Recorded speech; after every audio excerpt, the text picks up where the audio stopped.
Assalamualaikum warahmatullahi wabarakatuh. Bismillah, alhamdulillah, alhamdulillahilladzi hadana lihadza wa ma kunna linahtadiya laula an hadanallah.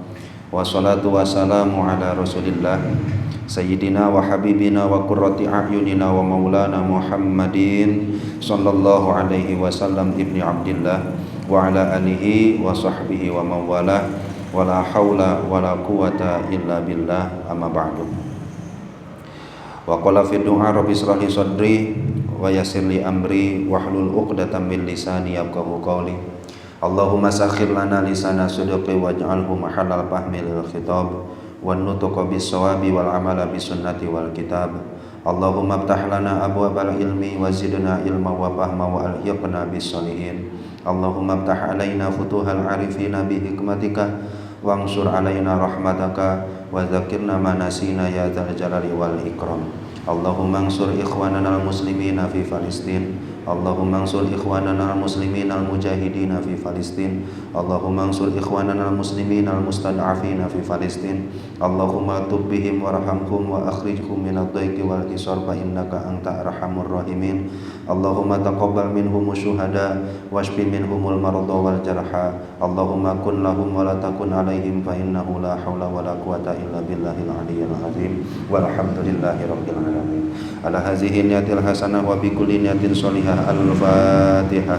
A'udzu billahi minasy syaithanir rajim. Bismillahirrahmanirrahim. Alhamdulillahi rabbil alamin. Arrahmanir rahim. Maliki yaumiddin. Iyyaka na'budu wa iyyaka nasta'in. Ihdinas siratal mustaqim. Siratal ladzina an'amta 'alaihim ghairil maghdubi 'alaihim waladdallin.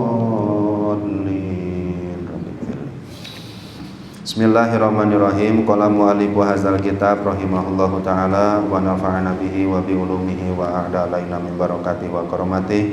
Allahumma wafiqna li isabati shawab wa janibna zayga wal irtiyab wa nafa'na wal muslimina bima hawa hadzal kitab.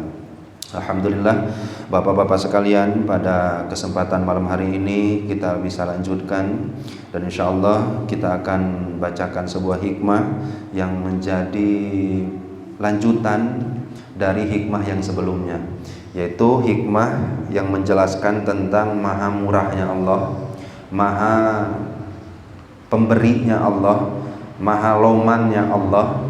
Karena jangankan nanti di akhirat, di dunia pun Allah Subhanahu wa taala telah berikan beberapa pahala dari ibadah dan taat yang kita lakukan. Dan sebagai sambungannya, insyaallah kita akan bacakan hikmah yang selanjutnya. Bismillahirrahmanirrahim. Man abadahu li syai'in yarjuhu minhu aw liyadfa'a bi ta'atihi wurudal 'uqubah anhu fama qama bi haqqi awsafihi. Man, barang siapa abada, yang menyembah, yang beribadah kepada Allah, li syai'in yarjuhu minhu, tujuan dan niat dari ibadahnya karena mengharapkan sesuatu dari Allah. Auliyad fa'a bi ta'atihi wurudal uqubah, atau orang menyembah kepada Allah, ada orang yang menyembah ibadah kepada Allah karena ingin ditolak datangnya siksaan, ditolak datangnya uqubah, datangnya musibah, datangnya balahi dengan taat yang telah dikerjakan.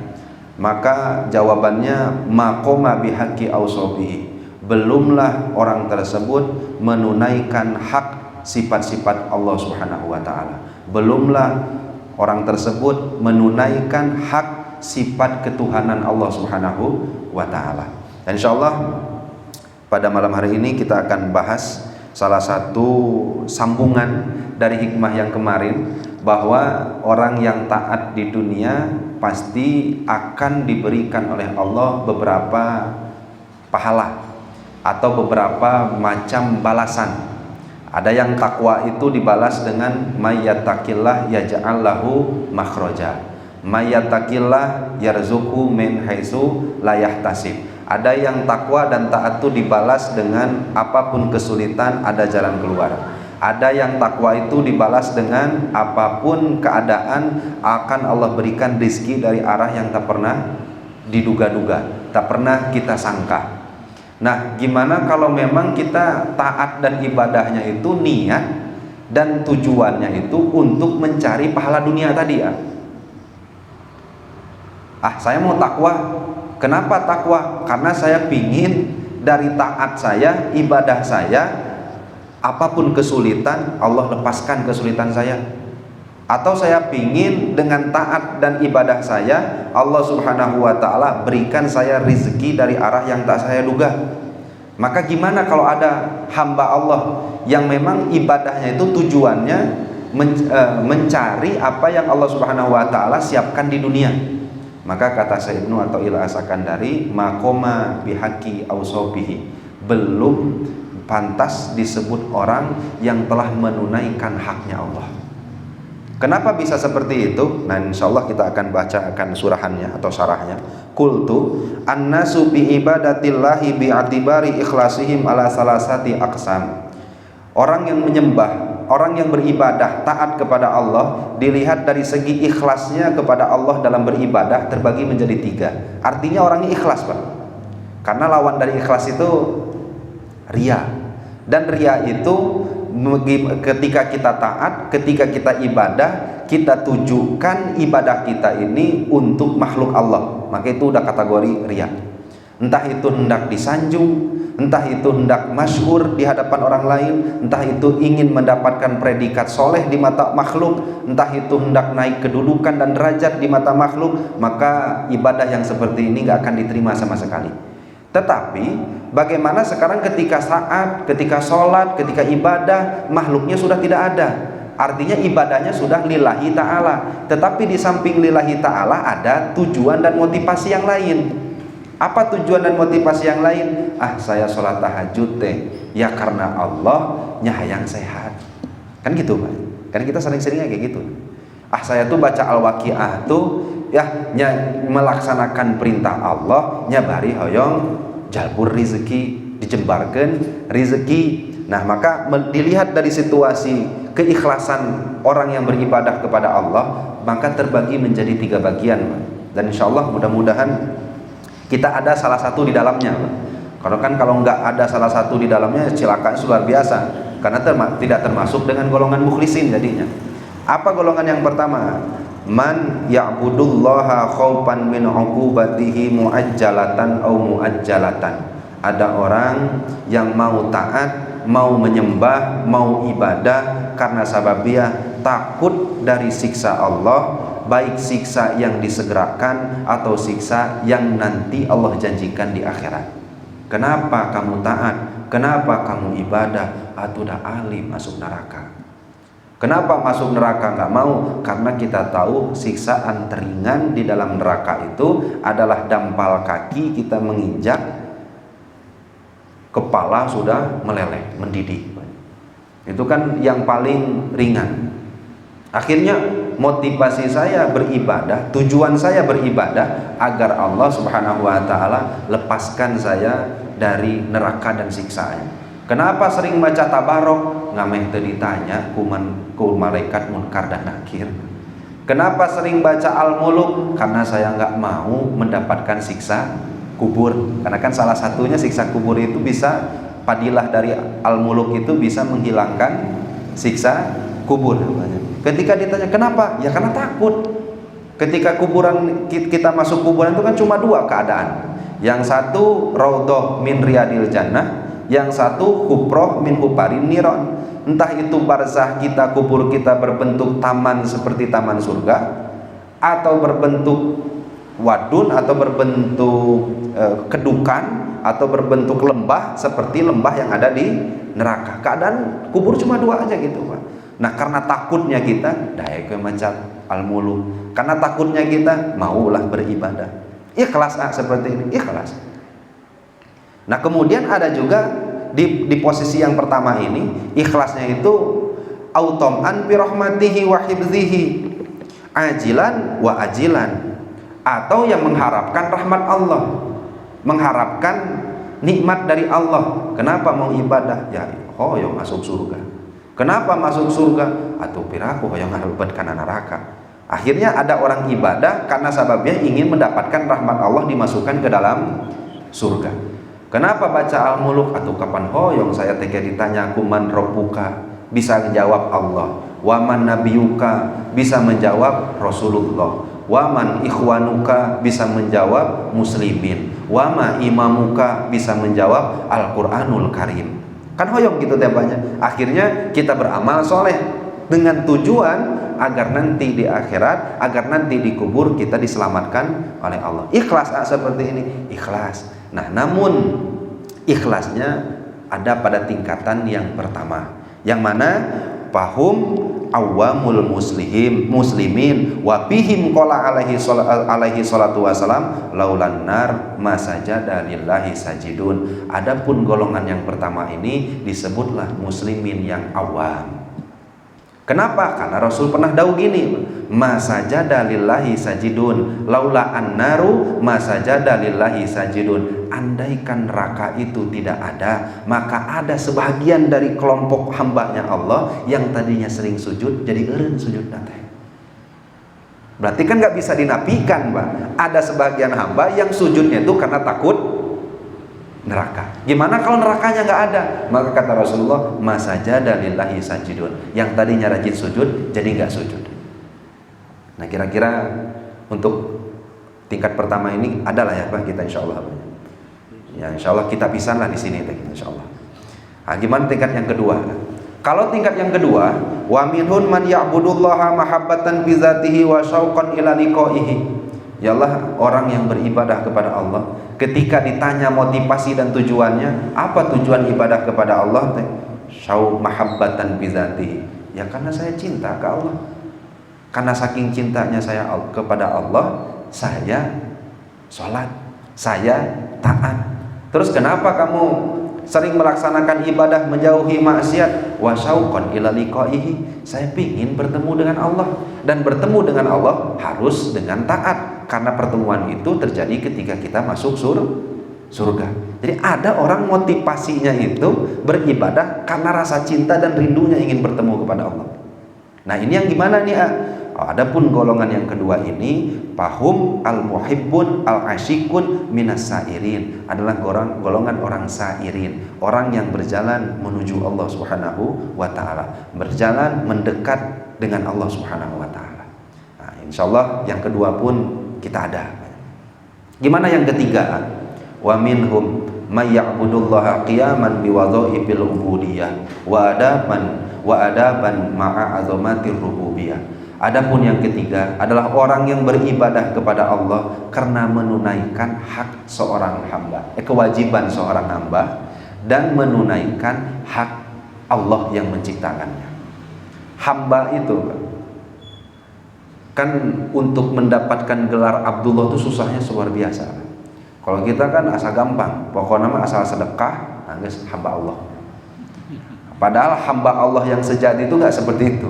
Kenapa? Karena hamba Allah itu ada adabnya, ada sifatnya. Kalau kita ngaku sebagai hamba Allah, berarti posisinya itu antara hamba dengan dunungan. Kan gitu jadinya banyak. Antara yang punya kita dan kita adalah yang dimiliki oleh Allah. Apapun yang kita lakukan semuanya sesuai atas arahan Allah, dan apapun keinginan kita semuanya sesuai dengan keinginan Allah. Kalau diadu antara kita dan Allah, itu lebih prioritas keinginan kita atau keinginan Allah? Kalau diadu, ketika kita berdoa kepada Allah, yang prioritas ada di dalam hati kita, yang ingin diwujudkan dalam doa tersebut, dalam isi munajat tersebut, keinginan kita yang sebagai hamba atau keinginan Allah yang sebagai dunungan? Nah, biasanya kan kita, ya Allah jadikanlah anu, ya Allah turunkanlah anu. Walaupun diakhiri dengan kata-kata andaikan itu lebih baik bagiku, andaikan itu maslahat bagiku.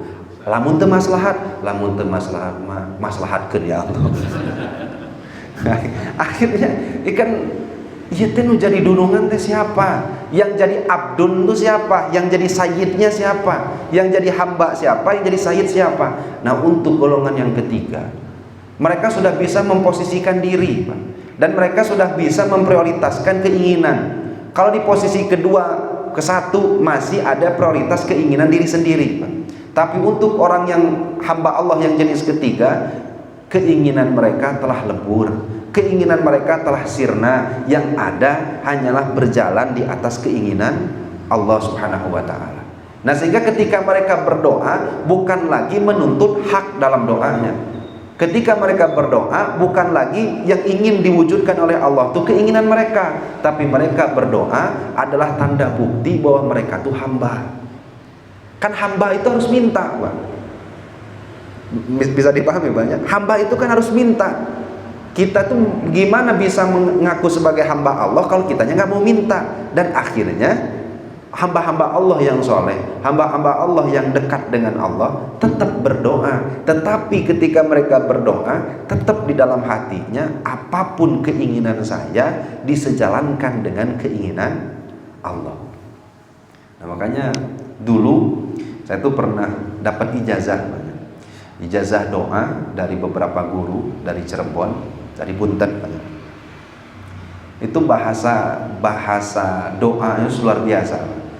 Apa yang ketika kita doakan kepada Allah itu kan memang sunnahnya doa itu jangan terlalu panjang, Pak. Apalagi kalau berdoa diaminkan oleh jamaah. Karena nanti kasihan jamaahnya, karena jamaah yang diajak doa panjang kan nunggu-nunggu Robbana Atina, Pak. Ya, Robbana Atina nanti muncul karena selalu Robbana Atina sudah deket-deket karena sallallahu.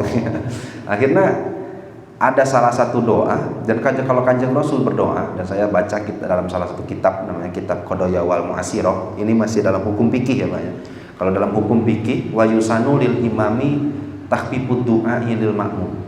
Jadi kalau imam berdoa, kalau seorang memimpin doa, itu salah satu pasunatannya itu takhfif doa. Harus ringan, harus cepat ngedoanya. Jangan terlalu lama dalam berdoa. Nah, sehingga salah satu doa yang sering dibaca oleh guru-guru kami di pesantren itu ialah Allahumma ja'al ma fi qalbi muwafiqon lima bi qudratika wa iradatik.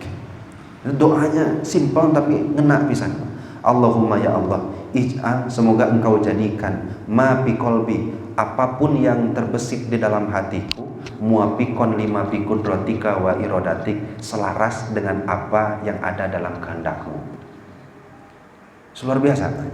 Allahumma ya Allah, ij'al, jadikanlah ma bi qalbi, yang ada di dalam hatiku ini selaras dengan apa yang ada di dalam kehendakmu.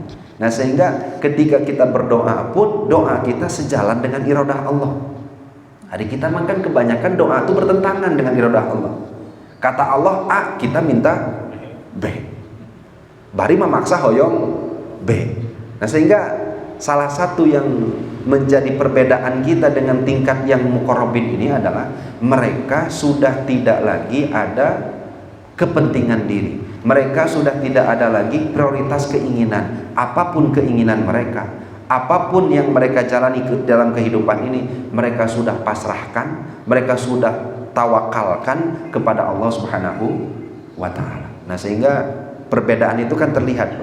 Kalau yang pertama masih ada keinginan untuk jauh dari madorot dan dapat rahmat, dapat siksa. Yang akhir-akhirnya kan itu untuk kita sendiri.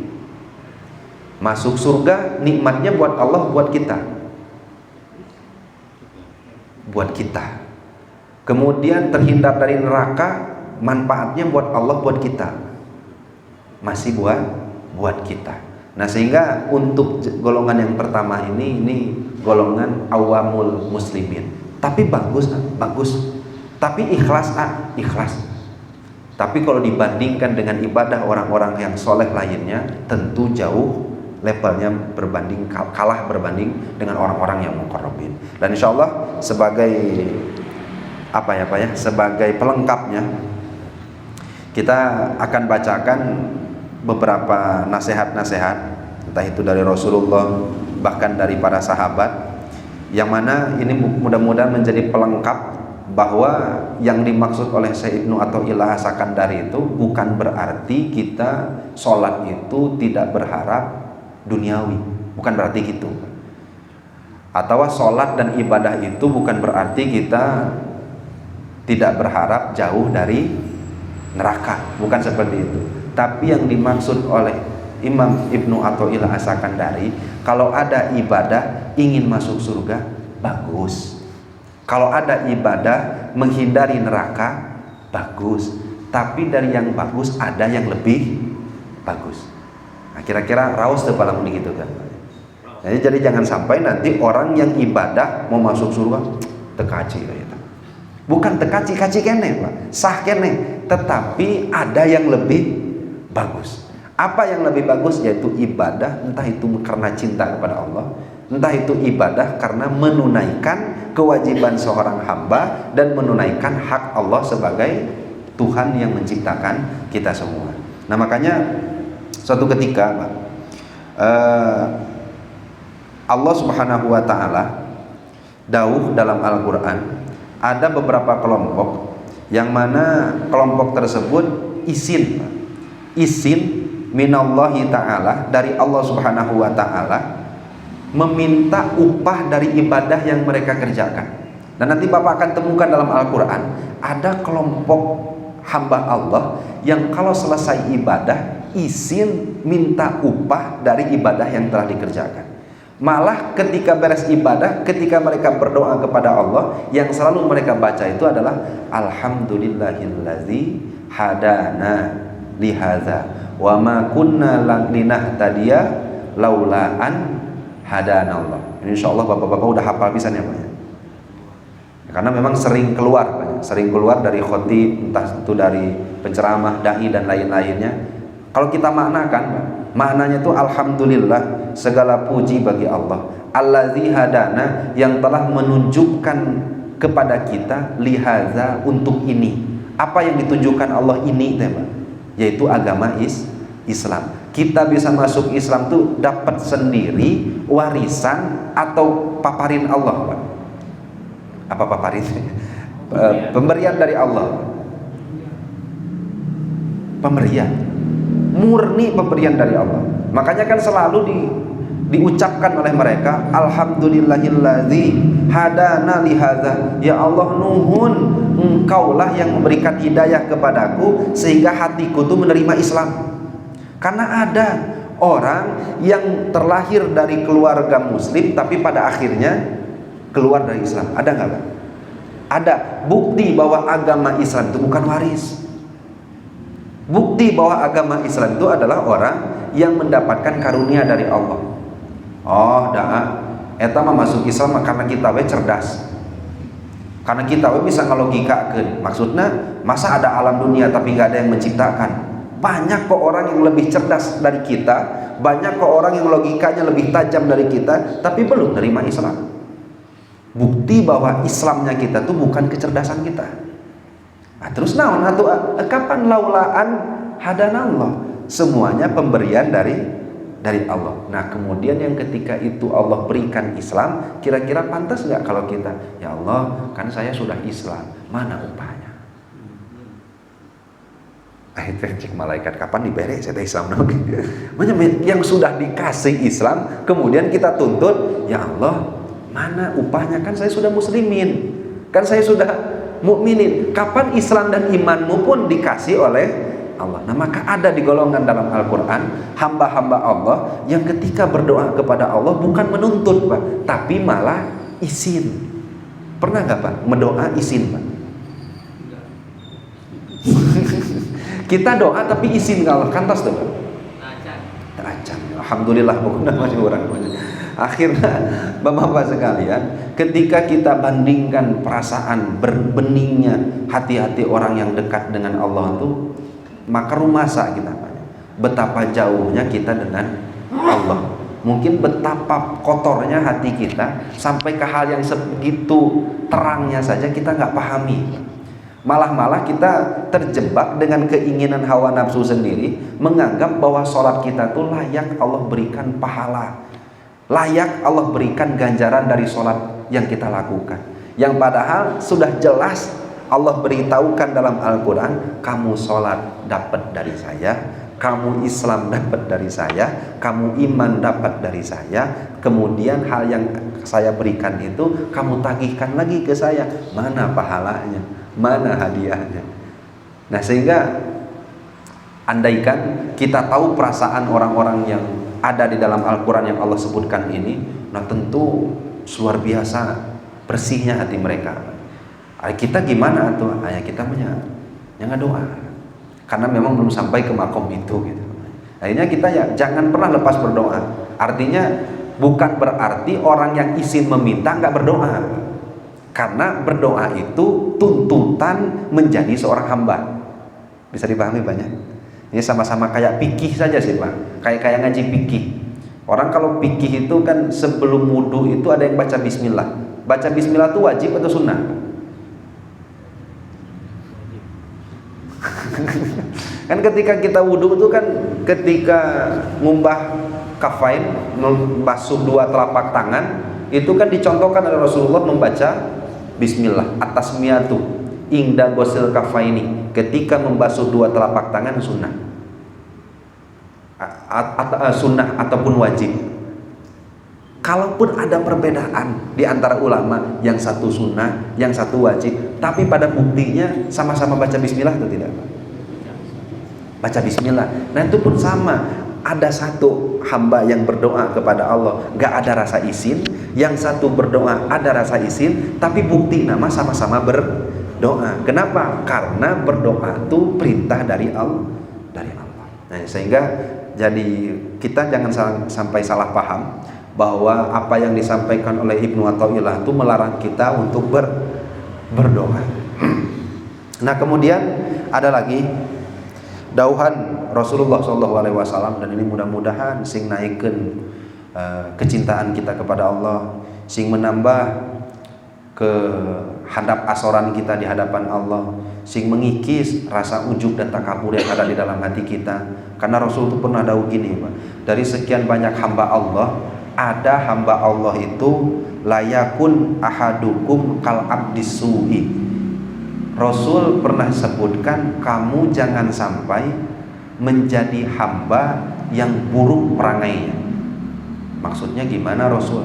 Yang buruk perangai teh in khopa amila, karena dari sekian banyak makhluk Allah yang menyembah, makhluk Allah yang ibadah, ada yang kalau takut baru beramal, kalau nggak takut nggak beramal.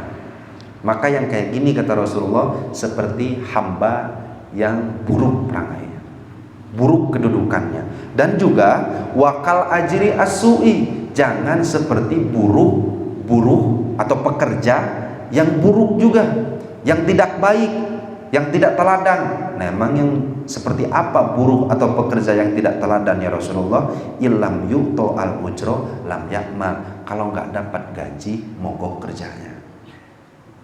Ada kan kayak gitu? Ada. Akhirnya kalau kita sholat tapi nggak diberi sehat, eureun wae kitunya sholat.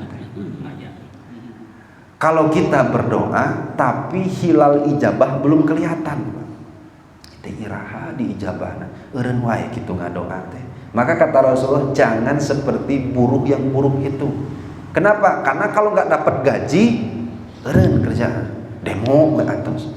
Nah akhirnya yang dimaksud oleh Rasulullah apa? Bekerjalah, beramallah, karena beramal itu bukan urusan upah, gaji, dan apa yang kamu dapatkan, tetapi beramal kepada Allah adalah urusan kedudukan seorang hamba di hadapan yang menciptakannya, yaitu Allah Subhanahu wa Ta'ala. Nah kemudian Sayyidina Umar adalah Sayyidul Khaifin. Kalau nanti ada di dalam Al-Quran kelompok orang yang takut kepada Allah, itu sahabat Rasul yang menjadi pemimpinnya itu adalah Sayyidina Umar. Jadi kalau nanti Bapak dibaca di Al-Quran, ya ayyuhallazina amanu, hai orang-orang yang beriman. Orang yang beriman itu pemimpinnya siapa? Utsman bin Affan. Kalau nanti di Al-Quran Bapak bertemu dengan satu kalimat dalam Al-Quran, ada orang yang takut kepada Allah. Siapa orang yang memimpin orang-orang yang takut kepada Allah? Yaitu Umar bin Khattab. Apa kata Umar bin Khattab? Nikmal abdu Suhaib. Ada seorang sahabat namanya Suhaib. Kalau kalian mau lihat hamba Allah yang terbaik adalah Suhaib. Siapa itu Suhaib? Yaitu laulam yakhobillah lam yaksi. Ialah orang yang rajin kepada Allah, yang rajin ibadah, menyembah, taat kepada Allah, dan andaikan rasa takutnya kepada Allah dicabut dari dalam hatinya, dia tak akan pernah maksiat kepada Allah. Nah, kita itu Pak, bisa nggak maksiat kepada Allah. Kenapa Pak? Kenapa kita nggak maksiat ke Allah? Salah satu alasannya adalah takut kepada Allah Subhanahu wa Ta'ala. Tapi kata Sayyidina Umar, kalau sahabat Suhaib ini dicabut rasa takutnya dalam hati oleh Allah, dia akan tetap tidak melanggar aturan Allah. Luar biasa kan kira-kira. Ada juga dauhan Sayyidina Ali.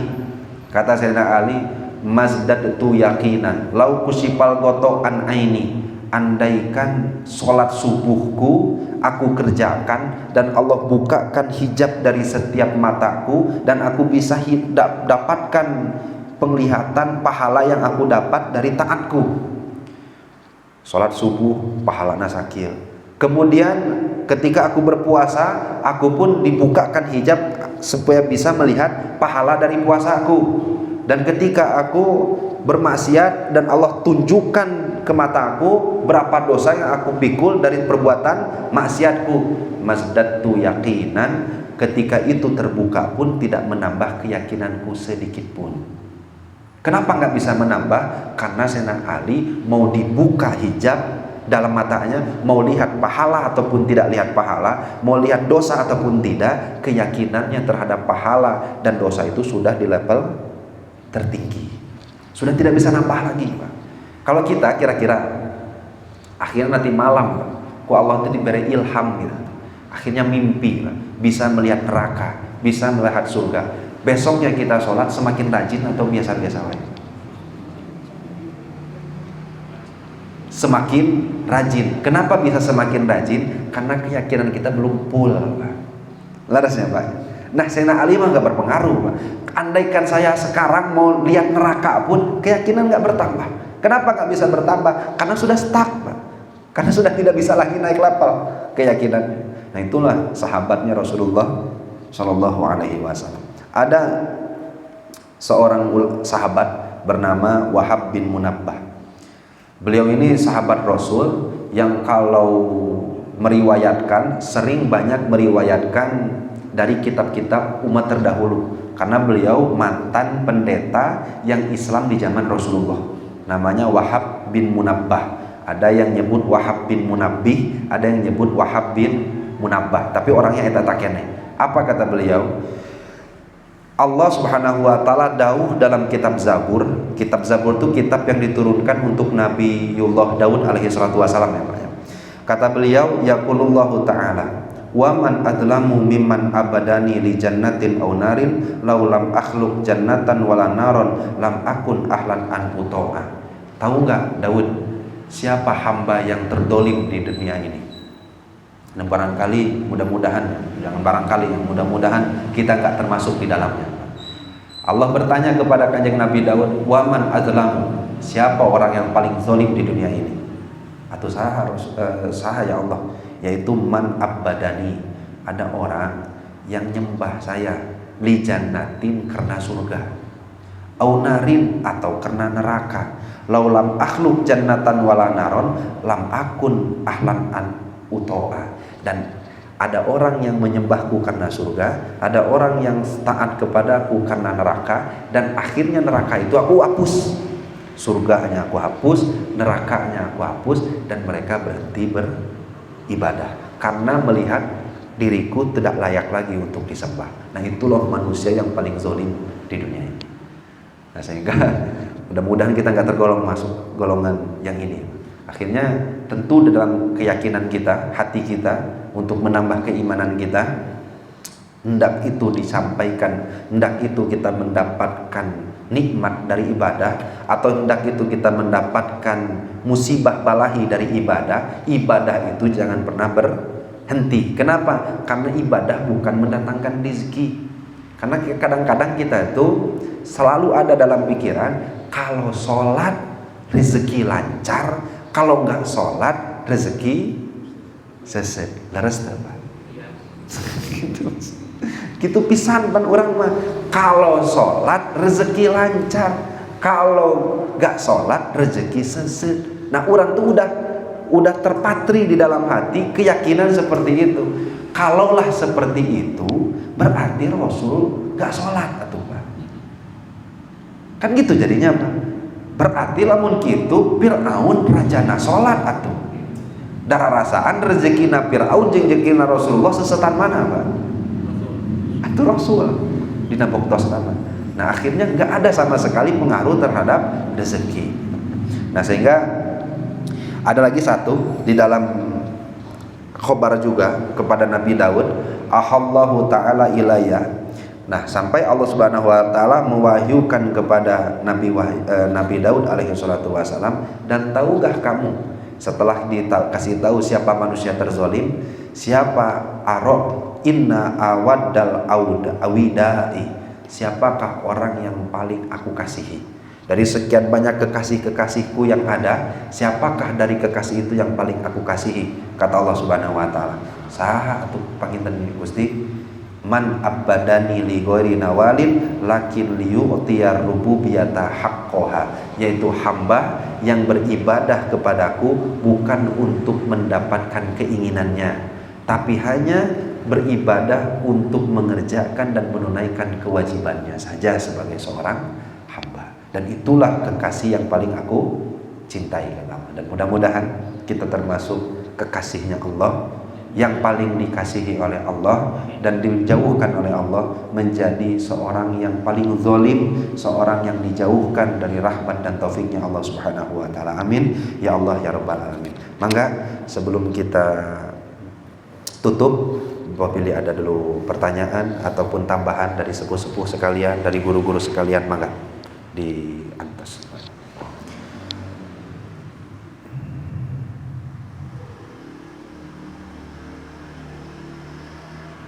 Cekap gitu nah. Ini husnudan saya paham semua ya Pak. Husnudan saya paham semua. Nah sebagai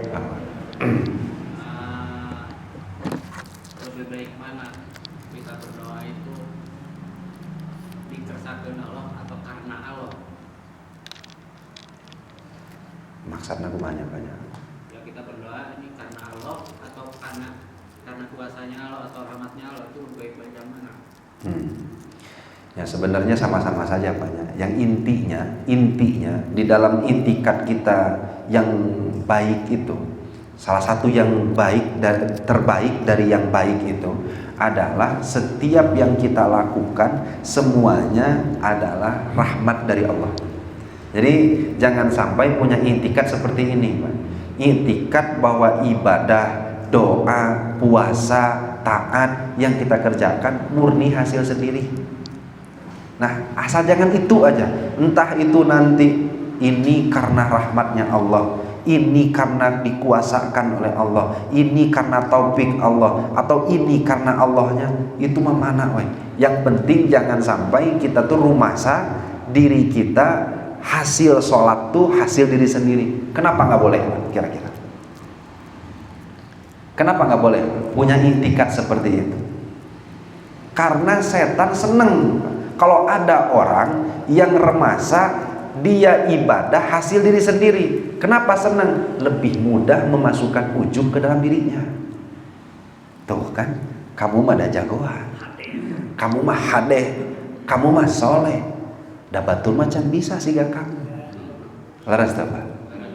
Nah sehingga salah satu keresep setan itu adalah ketika ada orang beribadah kepada Allah dan dia rumasa ibadah itu bukan dari Allah, tapi karena saya pasang alarm, karena saya nahan tunduh, karena saya berusaha dan lain-lainnya. Iya, itu bentuk ikhtiar kita, tapi pada hakikatnya semua adalah rahmat dari Allah Subhanahu wa ta'ala. Sehingga nanti sesoleh apapun bapak, sehebat apapun bapak, nggak akan pernah mungkin bapak tuh melihat orang lain tuh hina, kecil. Kenapa? Dari masa saya bisa sholat karena Allah. Jadi apa yang dibanggakan? Nah itu paling penting, salah satunya bisa dipahami. Nah tapi bapak-bapak sekalian, sebagai penutupnya dari apa yang kita kaji ini, saya akan sampaikan salah satu rahasia gitu banyak yang dibukakan oleh ulama dalam Al-Quran. Dan alhamdulillah saya syukuran pernah membaca kitab ini, dan kita tentu bersyukur kepada Allah pernah Allah kenalkan seorang ulama yang luar biasa, mewariskan ilmu-ilmunya kepada kita. Dan tentu kalau bukan karena ulama-ulama yang hebat tersebut yang dibarengi dengan ilhamnya Allah, kita mungkin gak akan pernah mengenal Allah Subhanahu wa ta'ala. Jadi apapun ibadah yang kita lakukan, niatkan tulus karena Allah. Tapi di samping itu, bapak pun jangan berputus asa bahwa Allah Subhanahu wa ta'ala pedit, koret, gak akan ngasih kemudahan kepada kita di dunia. Yang dimaksud oleh Ibnu Athaillah itu bukan berarti ketika ibadah kita itu gak mengharap sama sekali. Bapak ibadah, ya ibadah silahkan, sholat, dan niatkan semuanya untuk menunaikan hak Allah, menunaikan kewajiban kita, walaupun dibarengi dengan keinginan, cita-cita, hoyong anu, wios, asal keinginan dan cita-cita itu jangan dijadikan tujuan prioritas. Bisa dipahami tidak? Kenapa? Karena hal yang baik itu mungkin saja nggak kebagian di kita. Karena bapak sholat, bapak ibadah, dan salah satu yang Allah hendak berikan hadiah kepada bapak adalah kesolehan. Kesolehan siapa? Bisa saja kesolehan anaknya. Ada dalam surat Al-Kahfi, Kanjeng Nabi Khidir itu membantu seorang anak yang punya rumah dan dia yatim, yang orang tuanya tuh soleh. Dari siapanya? Kemudian dibantu, diadegan deui ketika ditanya oleh Nabi Musa, kenapa dibantu? Karena di bawahnya ada harta karun, dan kalau nanti rumahnya rubuh, harta karunnya gak akan ditemukan oleh anak tersebut. Apa kata Allah dalam Al-Quran untuk nyipatan orang tuanya? Wa kana abuhuma sholiha. Karena sababiah anak tersebut orang tuanya soleh, maka Allah ingin jaga anak tersebut dari kefakiran. Apa sababiahnya? Orang tuanya soleh. Nah sehingga taat kita mungkin nggak kita yang ngerasain. Nah, jangan sampai suudon, Pak. Nah hanya orang geus sholat, geus ibadah, tapi masih seuseut keneh. Kenapa ya sudah sholat, udah ibadah, tapi masih sakit-sakitan keneh? Karena ada, Pak, yang kebaikan, kesolehan, kemakmuran hidup, kemudian kepintaran, kejayaan, malah dikasihnya itu untuk turunan. Kalau Bapak andaikan boleh memilih, mending untuk kita saja atau untuk turunan saja? Ya, halus namanya orangnya turunan. Hari orang kadang-kadang ya. Nah, akhirnya ada seorang tabiin, ini wallahu alam ya, hilaf deui saya, entah tabiin entah sahabat. Yang penting ini antara dua golongan itu, namanya Sa'id bin Musayyab. Ini dalam telepat saya ini tabiin, Pak. Nah, tabiin itu suatu ketika beliau ditanya, mending getol-getol teuing ibadah teh.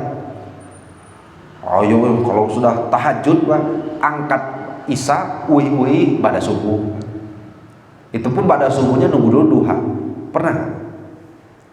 Ya pernah lah dengar cerita orang mah, alhamdulillah. Ya ngalaman mah ya sehingga nama can pernah. Itikaf saja kan kita kan nggak bertahan di masjid. Nah suatu ketika saking rajinnya pernah ditanya, Pak, kenapa hari ibadatnya rajin-rajin teh? Liwaladihi inni la utilu sholata min ajrik. Karena saya punya anak, ya Allah, maka karena anak saya lah saya memanjangkan sholat saya. Ya Allah, karena saya punya keturunan, maka saya capekkan diri saya untuk ibadah. Apa maksudnya? Sayyid bin Musayyab tersebut memaknai seperti itu. Maknanya saya ikhlas, kebaikannya mah enggak buat saya pun, tapi mudah-mudahan ya Allah kebaikan itu ada untuk keturunan saya. Dan saya yakin bapak-bapak sekalian yang soleh-soleh hadir di sini, ini bukan sababiah bapak, tapi berkah dari sepuh-sepuh bapak yang dulu soleh, berkah dari sepuh-sepuh dan orang-orang tua bapak yang selalu berdoa, minta kepada Allah, ya Allah anugerahkan saya turunan-turunan yang soleh. Dan ini bukti. Dan mudah-mudahan Allah Subhanahu wa taala istiqomahkan kita, dan mudah-mudahan kita selalu ada di jalan Allah Subhanahu wa taala, dan Allah selalu iring kita dengan taufik dan hidayahnya. Amin ya Allah ya rabbal alamin. Panginten ayat ini. Malu meminta pada Allah, kan tetap berdoa ya. Tapi kita berdoa. Mungkin contohnya seperti apa? Minta apa? Malu tapi doa, minta apa? Kan doa itu kan meminta. Ya. Contohnya seperti apa? Ya. Jadi kalau kita lihat Pak, doa itu kan isinya permintaan, tapi mau meminta malu. Kalau nggak meminta suul adab, kan gitu banyak. Mau minta malu, nggak minta suul adab. Sedangkan meminta itu perintah juga. Akhirnya gimana tuh? Ya meminta tetap, berdoa kayak kita berdoa. Cuma hatinya ini yang beda dengan kita. Kalau mereka meminta dan pintanya mereka ini sudah tidak ada lagi keinginan, ya Allah wujudkan doa saya, nggak ada lagi kayak gitunya Pak. Ya Allah apa yang terbaik bagi saya jadikan, yang nggak terbaik bagi saya nggak ada. Terus doa mereka apa? Ibtihali wakhtiyari dalilun ala ibtikori. Saya mengangkat tangan, saya mengucapkan Rabbana atina fid dunya, ini tanda saya butuh kepada Engkau ya Allah. Itu yang ada di dalam hati mereka. Kita berdoa Rabbana atina fid dunya hasanah, menunjukkan kita butuh atau minta memang hasanahnya Pak? Kita kan memang hasanahnya yang kita minta.